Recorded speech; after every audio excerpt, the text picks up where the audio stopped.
کہ ان حالات کے اندر جن میں آج ساری دنیا دبی ہوئی ہے، الحمدللہ امریکہ میں نیو یارک کا یہ مدرسہ جو اپنی الگ ایک شناخت رکھتا ہے اور اللہ نے اس کو قبولیت سے نوازا ہے، اس مدرسے کے اندر تعلیم کا سلسلہ شروع ہے۔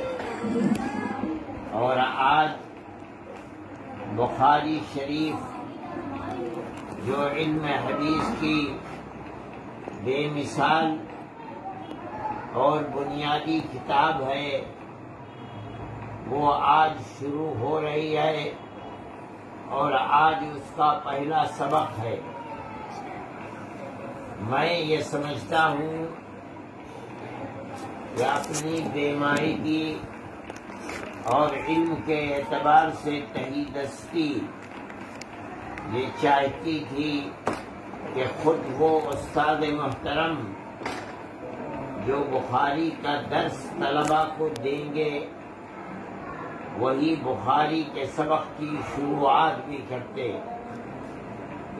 لیکن حافظ برکت اللہ صاحب کے حکم کی تعمیل میں نے کی ہے اور میں اپنی طالب علمانہ حیثیت کے ساتھ آپ کے سامنے موجود ہوں،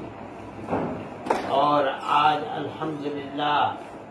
دارالعلوم نیو یارک کے اندر درس حدیث شروع ہو رہا ہے۔ اللہ خیرات و برکات سے نوازے اور بہتر سے بہتر انجام تک پہنچائے۔ اس بات کو طلبہ حدیث کو سمجھنا چاہیے کہ علم حدیث کہا جاتا ہے علم نسب الی رسول اللہ صلی اللہ علیہ وسلم قولا او فعلا او صفتا او تقریرا، یعنی یہ وہ علم ہے جس کی نسبت آقا نامدار سید الانبیاء والمرسلین حضرت محمد صلی اللہ علیہ وسلم کی طرف ہوتی ہے، یعنی اس اعتبار سے کہ آپ نے زبان سے فرمایا یا آپ نے اپنے عمل سے اس کو پیش کیا یا آپ کا چہرہ انور ایسا تھا اور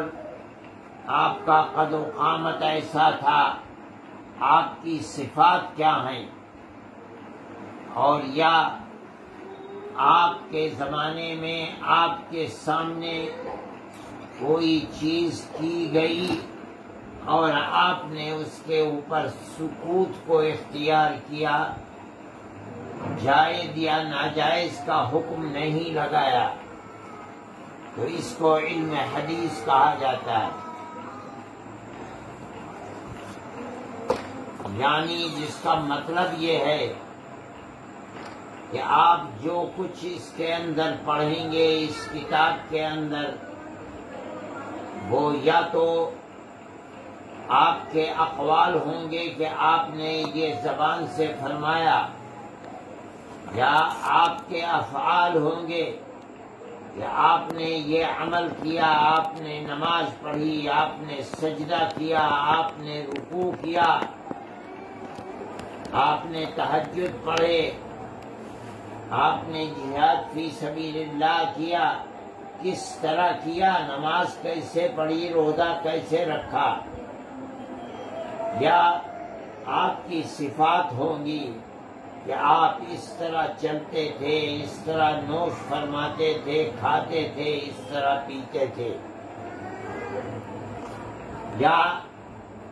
آپ کے سامنے عمل کیا گیا، آپ نے دیکھا اور سکوت اختیار کیا، یہ بھی دلیل ہے اس چیز کی کہ یہ عمل اسلام کے اندر جائز ہے، یہ حجت شرعی ہے۔ انہی چیزوں کا ذکر اس کتاب کے اندر ہوگا۔ علم حدیث کی بہت سی کتابیں ہیں، آپ بھی اس کتاب کے ساتھ امام مسلم کی جمع کی ہوئی کتاب کو پڑھیں گے، ابو داؤد، امام ترمذی،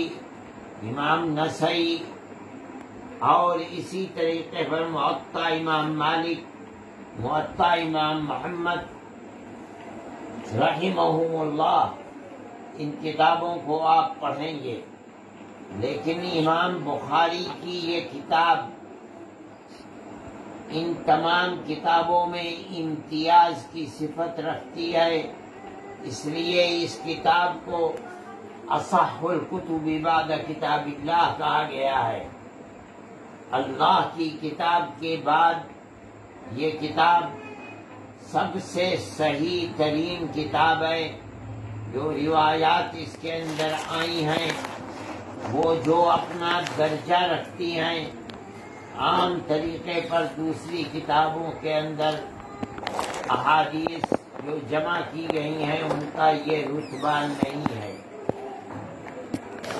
اس لیے اس کتاب کے پڑھنے اور پڑھانے کی طرف اور کتابوں کے مقابلے میں خاص طریقے پر ہر زمانے میں توجہ زیادہ دی گئی ہے۔ صاحب کتاب نے اب آپ جب اس کتاب کو شروع کریں گے تو آپ کو محسوس ہوگا کہ سب سے پہلے جس روایت کو، جس چیز کو لا کر رکھا ہے وہ وحی سے متعلق چیز ہے۔ انا اوحینا الیک کما اوحینا الی نوح والنبیین من بعدہ۔ امام بخاری رحمۃ اللہ علیہ آپ حضرات کی توجہ اس طرف مبذول کرنا چاہتے ہیں